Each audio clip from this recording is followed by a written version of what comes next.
Have you ever lost your passion? You know, you found yourself, you used to be so fired up about things, so motivated, so driven, and now these days you're like just barely dragging yourself out of the bed. How do you refire that passion? How do you refine that? And I don't just mean like passion in your relationships. I mean passion in your career. Hey everyone, if this video lifts you up and encourages you to live a more fulfilled life, then make sure to subscribe and hit the like button. Your support helps spread positivity and inspires others to tune in. Every like and subscription keeps this channel growing and allows me to create more content that uplifts and motivates. So go ahead, like, subscribe, and open your hearts to more inspiration and encouragement. Career, passion in your everyday life, excitement to go out with your friends, just that overall passion for life. How do you get that back? I got some ideas for you today. Number one, rest. Don't fool yourself in thinking you're going to get lots of energy back in your life if you're constantly wiped out because you're not sleeping enough. You're not rehabbing enough. You're not rejuvenating enough. I mean, if you are always go, go, go, go, go, but you're never taking a moment to give your brain and your body that break, then you're never going to have the levels of energy that frankly you deserve. We know from science and neuroscience, you must be getting 7 to 8 hours of sleep consistently. If you don't believe that, please go do the research. It's unanimous. It's 50 years of sleep research now. Your cognitive abilities go so much further down in terms of negativity, your ability to think, your ability to process when you're tired. And along with your cognition goes your motivation. You know, it's just like if you can't think, you can't get really motivated and excited about things. So please just get some rest in. And make sure if you're not getting enough of sleep, then meditate or nap throughout the day whenever you can find your spot. I don't care if that means you come home and before you go in to hang out with the kids, you just pass out for 15 minutes in the car. You know, just do something to rejuvenate yourself, because if you're not rested, the passion is going to go away. And you and I both know that we are living in a culture right now where everyone's burning the candle at both ends. And most of what they're doing isn't really necessary. They're just replying to everybody else and losing themselves in their lives. We got to get you back. And the way to get your energy back is first and foremost, please get some rest. Second, visualize. You know, do you remember back in high school or college, you know, or in your younger years when you used to just lay there and dream stuff up and get so excited thinking about things? And it was just, I mean, you would literally get fired up just thinking about something. A new movie was coming out and you just sit there thinking about it. You know, it's some new opportunity, a new date was going to come up for somebody new, and you just get stoked. You'd be thinking about it. What happens today is no one's thinking about anything because there's no white space to do that anymore. They're just constantly looking at their phone or constantly replying to somebody. You need white space. You need time to think. And the best way to do that is to close your eyes off from everything else and just think about the things you're excited about again. You know, that's it. You just need those moments to connect with your passions. It's not that you don't have passions. Look, if you got kids, you got passions. You got a job, you got passions. You're doing something that you care about in the world, or you're an artist, you've got passions. It's that you're disconnected from them because you're not thinking about them anymore.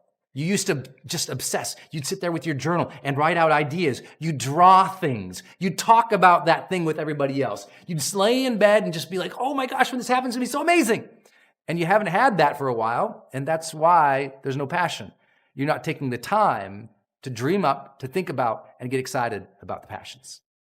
Third, you have to trigger your passions. You have to set up reminders about why you should be excited about things. Set up reminders to focus on things. It's hard to have a continual emotional experience about anything unless you're reminded continually about that thing. I mean, think about, something like as common as fear or anger. Most people don't have fear or anger in debilitating ways as they go throughout the day. It's that something triggers them, that emotion comes up, and they're like, oh, dang, Well, the same thing happens for passion.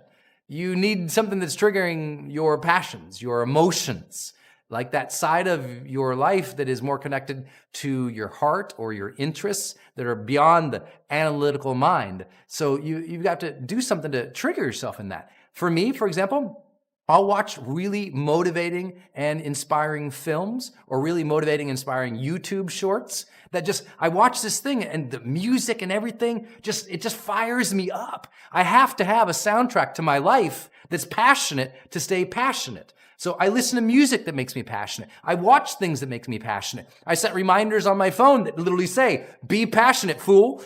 And it's like having all these reminders, being in an environment of passion around other people, around music, around visuals, around reminders. All of that adds up to keep me on track to living a passionate life. If you don't have triggers, then you're just not going to be consistent in that feeling of passion. And then last, integrate and celebrate your wins. As you're going through, sometimes people, when they achieve something or they're doing something great, they just start not celebrating anymore. Do you remember the first time you did something awesome? Those first steps, those first big wins, that first time you did something cool at work or with your friends, you're like, hey guys, look what I did here. And you celebrated it. And then you went home and you integrated it. You thought, yeah, I did that. And you allowed that thing that you achieved to kind of settle in on you a little bit, to strengthen up your spine, to be proud of yourself.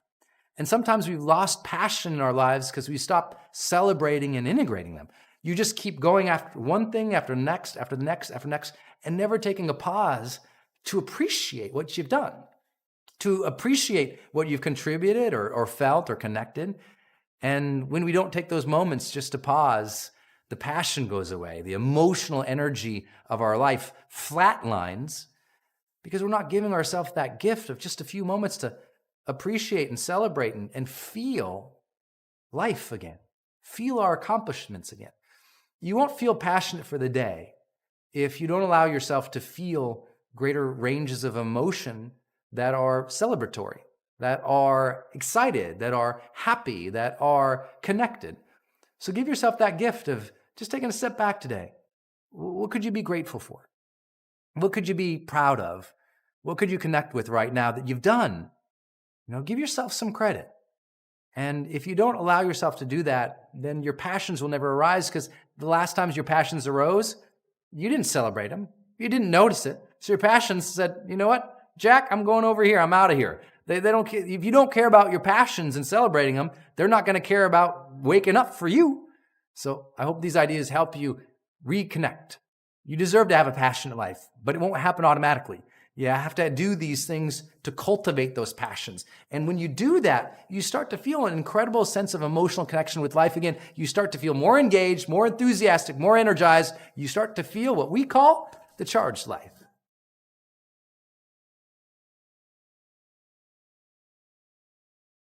Hey guys, it's Brendon. Did you like this episode? If you did, you can do 3 things right now to continue your journey. First, you can subscribe right here to my channel, which I hope you will, so I can keep sending you videos on a weekly basis to change your life. Second, you can get my brand new book for free by clicking the link right here. And third, you can also go to my website, sign up for my newsletter so that I can send you free offers, free products, free programs, updates on my events, new podcasts, and everything else that we don't do on this channel here. If you'd like to do that, just go ahead and click any of these buttons you see right here. Look forward to seeing you on the next video. Until then, go out there every single day of your life, live fully, love openly, and make your difference today.